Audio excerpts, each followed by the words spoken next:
In my bio class, I recently had the opportunity to do a presentation on protein synthesis. And one of the topics included frameshift mutation. Now, what is it? What's the effect? So, as we know, when a protein's being made, we have our mRNA that's being read by the ribosome. And the mRNA consists of nucleotides, and they're coupled together in groups of three. And every three are being read by the ribosome as a codon to know which amino acid to add next to the protein chain. And we know that the sequence, the every three, is very, very important because it determines, again, what amino acid is going to be next. So what happens if you were to remove one nucleotide from that RNA sequence? Well, now it's going to have a downstream effect, and everything onward is going to be affected drastically by this change. And that's just if you remove one. You can remove two, you can remove three, you can remove X amount. What really matters, though, is kind of the divisibility of it. So if you remove one or two or anything that factors those, you're going to have a massive consequence, and it's probably going to result in a premature end to the protein being synthesized. However, if you remove, say, three nucleotides, then the chain, you take those three out, but the mRNA is going to still be read in a very similar way to as it was before. It's just going to be missing that one amino acid. But when you account for possibly thousands, maybe it's not that drastic of a change in the long run. So even 6 or 9, you still might be able to get away with it. So how does that relate to music? Why am I holding a guitar? Well, I thought of a way to think about it is, well, in music, we have things called chords. And these chords, the simplest chords in music, so some of the most simple are major and minor chords, and they consist of notes, 3 notes called triads.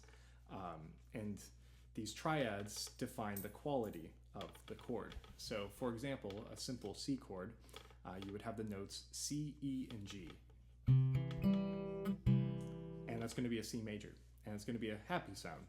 Now, in music theory, what you can do is it's this thing called lowering the third, and when you do that, you can go from major to minor. So in this case, if we have this happy noise, and I lower the third, now it sounds sad.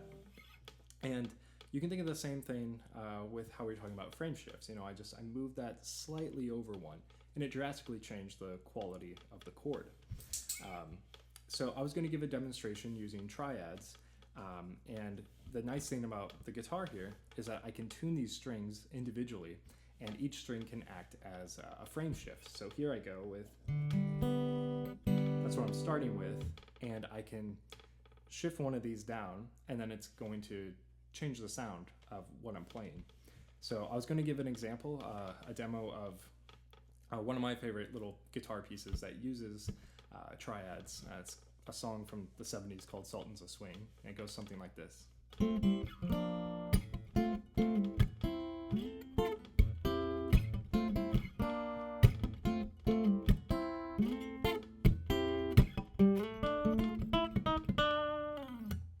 So, little thing like that, we have those little triads. So what I'm going to do now is we have an idea of how that's supposed to sound. You can think of that song as the protein, right? That's the entire thing we're expecting. So now I'm going to take my guitar string and I'm going to tune just one of the strings down half a step here. And now we have a little bit of a different sound. So I'm going to play the same thing again, and let's see if it has any drastic impacts.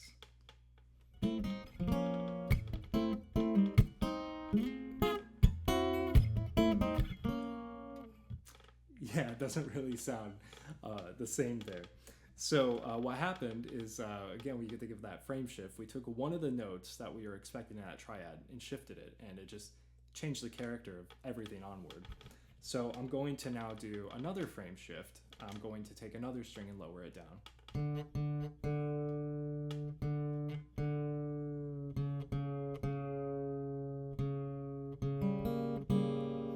So still doesn't sound great, but maybe if we play our song, we'll get something familiar. We can test that out.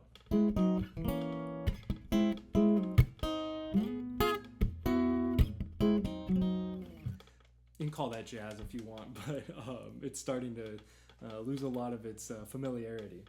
I would argue and say, yeah, it's not sounding great at this point. However, though, we had those notes. We had the frame shift too.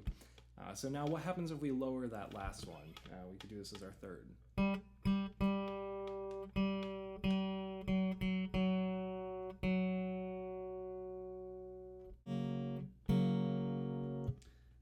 Okay, so we have now shifted everything down half a step.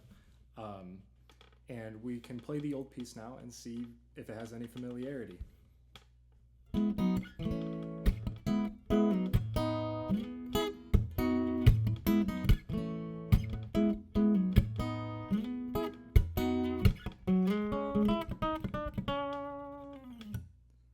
There we have it. So we kind of have the idea of the chord, or the song back. It has its familiarity. I think most people would be able to track and know what song that was. In this case, we just took all the notes and we just put them all down half a step. In music, you would just say now we have the song in a different key. So it's still the same song, has the same characteristics. However, yeah, just a slight little change there, but again, still has that familiarity. And we can think of the proteins in a similar way. You have that little shift, but all in all, it probably still has the same form and function.